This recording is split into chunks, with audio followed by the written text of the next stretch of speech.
para hindi po kayo ma-dehydrate.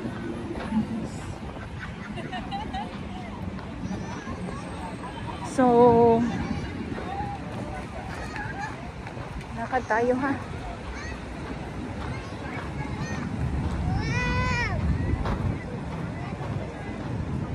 Wow!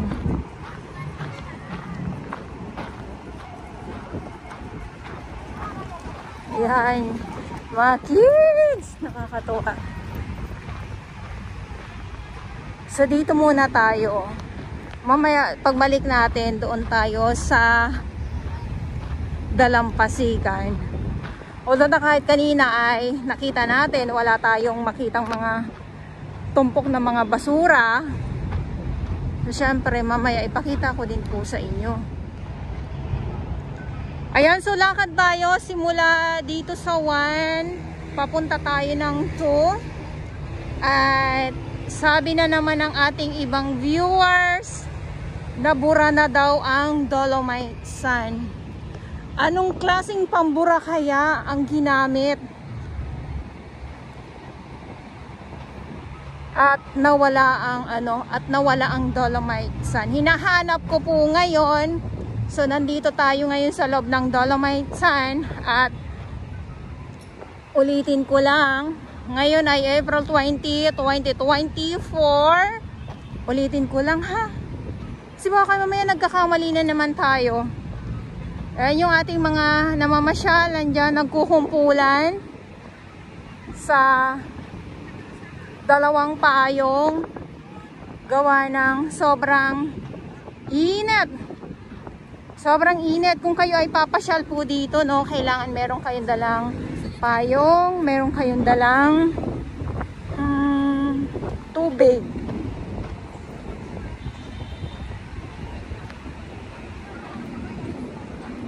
Tubig ang kailangan para hindi po kayo ma-dehydrate.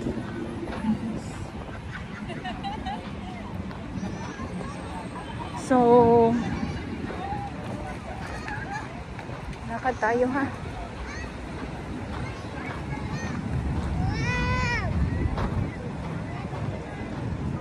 Wow!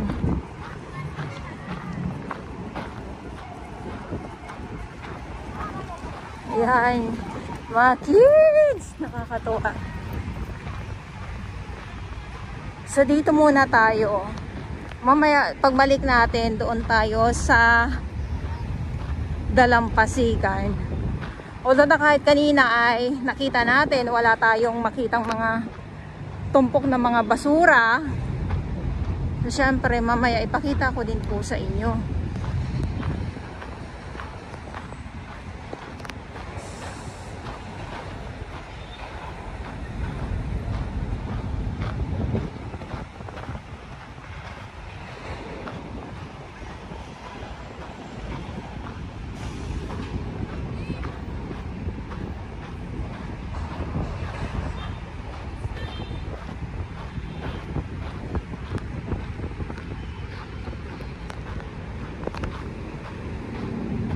Lakad lang po tayo ha.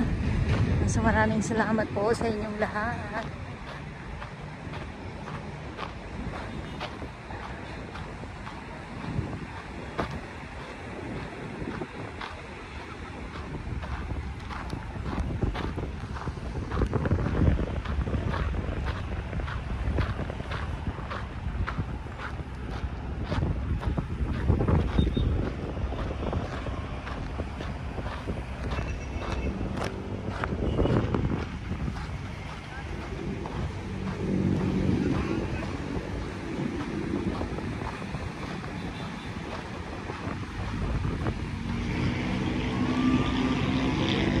Ayan, so nandito na tayo sa 2 at mayroong mga bagas na nandito habang talaga sila ng sunset.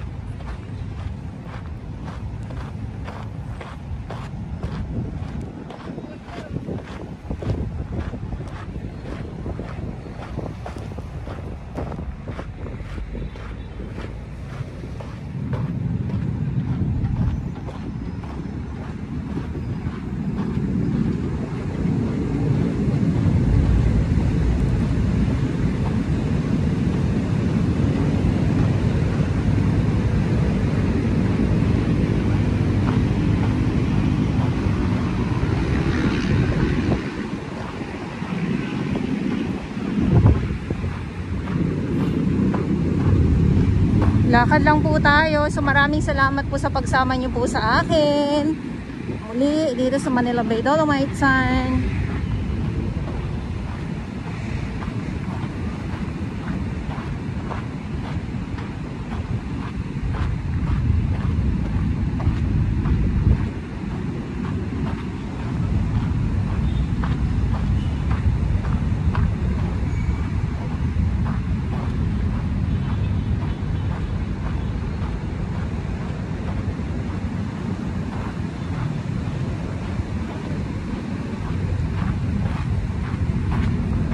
So papa low tide na yata to.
Ayan, so nandito na tayo sa 500 meters ng Dolomite Sand. Pag nakita ninyo itong dambuhalang geotube, ibig sabihin ay nandito na po tayo sa 500 meters ng ating Dolomite Sand po. Yun.